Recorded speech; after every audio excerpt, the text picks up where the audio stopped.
Kilas balik, mari kita ke era Presiden Joko Widodo. Januari lalu Presiden mengenalkan ke publik seorang staf komunikasi Presiden yang sekaligus berperan sebagai juru bicara istana.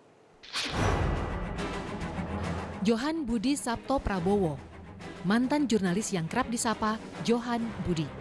Bertahun-tahun publik mengenalnya sebagai juru bicara Komisi Pemberantasan Korupsi (KPK) sejak 2006 hingga 2014. Lelaki kelahiran Mojokerto, Jawa Timur ini sempat juga mencicipi posisi sebagai Deputi Pencegahan dan Pelaksana Tugas Pimpinan KPK dan 2 kali mengikuti uji kelayakan pimpinan KPK. Setelah setahun lebih Joko Widodo terpilih sebagai Presiden, Johan Budi dipinang sebagai staf khusus Presiden bidang komunikasi, tepatnya pada Januari silam. Pak Johan Budi nanti akan membantu saya dalam mengkomunikasikan program-program Presiden maupun pemerintah pada masyarakat, pada rakyat. Sudah ada Johan Budi yang hadir di studio Mata Najwa. Selamat malam Mas Johan. Selamat malam. Terima kasih sudah hadir di Mata Najwa. 6 bulan jadi orang istana. Masih agak gamang, masih agak ragu-ragu, atau sudah merasa belong di sana? Sudah merasa memang saya orang istana? Ya, saya kira waktu 6 bulan untuk mengetahui dalamnya istana masih kurang. Mungkin bisa tanya ke Mas Odar bagaimana di dalam istana. Tapi saya mencoba untuk mendengar dulu, melihat dulu, baru nanti suatu ketika saya akan memerankan peran seperti yang disampaikan oleh Presiden Jokowi. Jadi sekarang masih berasa belum maksimal melaksanakan apa yang diinginkan Presiden? Saya kira masih jet lag, Mas? Enggak, jadi ada beberapa hal kalau di KPK kan satu isu ya mengenai pemberantasan korupsi, dan saya di KPK saya meng-create ya apa yang harus diomongkan itu sejak saya jadi juru bicara KPK sampai jadi pimpinan KPK. Saya mengedrive pimpinan KPK harus bicara apa kepada publik. Jadi Anda tidak boleh bicara. Substansi materi Anda yang menciptakan? Saya yang meng-create ya, di KPK. Begitu masuk istana kan berbeda. Saya harus mengetahui apa sebenarnya yang dimauin oleh Pak Presiden ya, terkait dengan banyak persoalan. Yang kedua yang membedakan sebelum ditanya ini saya jawab juga sekalian ya. Silakan Mas.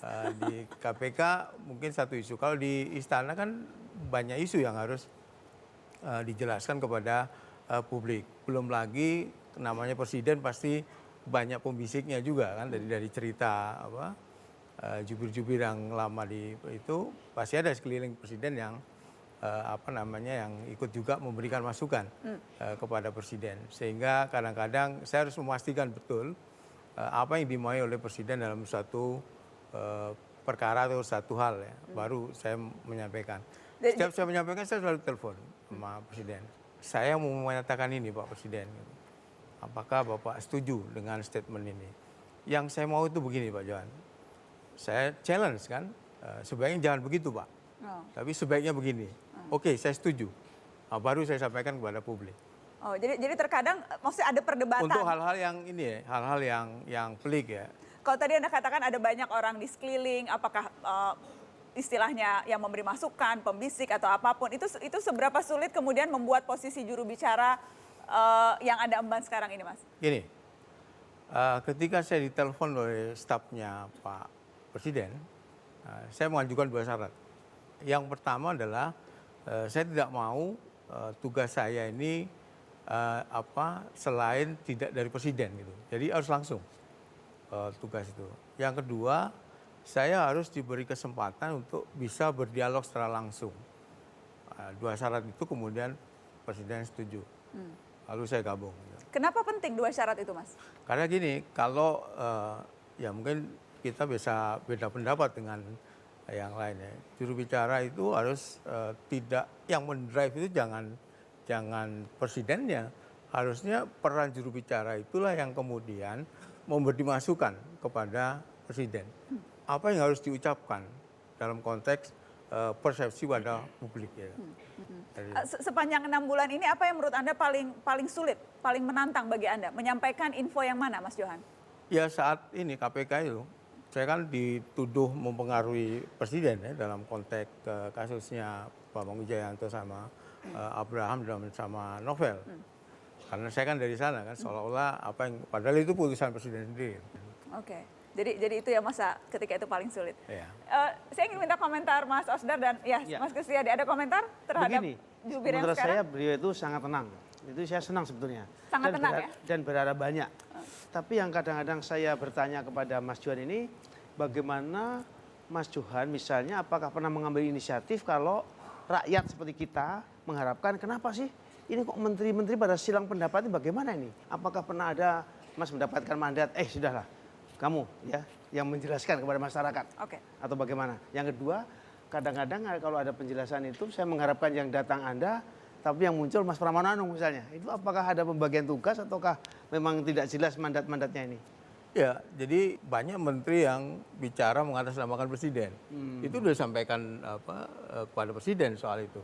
Saya kira tidak pas seorang menteri mengatakan memberi pernyataan tentang reshuffle. Iya. Kan dia bagian yang harus, kan nggak pas tuh. Itu saya sampaikan. Anda Tapi- menyampaikan ke Pak Jokowi? Oh iya tentu Pak Jokowi dong. Oke. Atasan saya kan Pak Jokowi. Kenal nggak siapa Johan Budi? Dia dulu juru bicara KPK dan sekarang sudah menjadi juru bicara istana. Jarang kelihatan ya di TV. Johan Budi itu juru bicara Presiden Jokowi. Kalau penilaian saya itu lebih menonjol di KPK ya, karena mungkin di KPK itu dia sudah lama karena di juru bicara Presiden kan baru-baru ini ya. Menurut saya Johan Budi dari masa yang dulu sama masa yang sekarang tuh berbeda banget.